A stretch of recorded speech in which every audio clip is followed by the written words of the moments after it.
At para naman sa ating Good Vibes balita, Philippine Eagle Girly lagpas na sa inaasahang habang buhay na pagkabihaga. Ang buong detalye hatid sa atin ni DJ Joey Boy. GV Balita Express.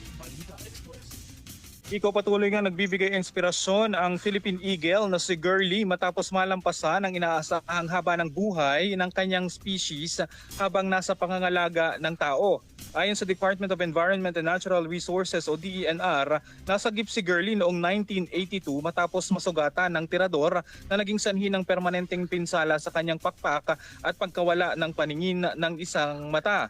Ngayon ay nasa kalagitnaan siya ng edad na 40. Mahigit 4 na dekada nang nasa ilalim ng pangangalaga ng tao si Girly at naninirahan sa Ninoy Aquino Park and Wildlife Center mula pa noong 2009. Ayon sa DENR, ang mahabang buhay ni Girly ay patunay ng kahalagahan ng patuloy na programa sa konserbasyon upang maprotektahan ang critically endangered na Philippine Eagle. Para sa GV Balita Express, ito si DJ Joey Boy sa GV 99.9, Your Good Vibes. At yan ang kabuuan ng ating balita.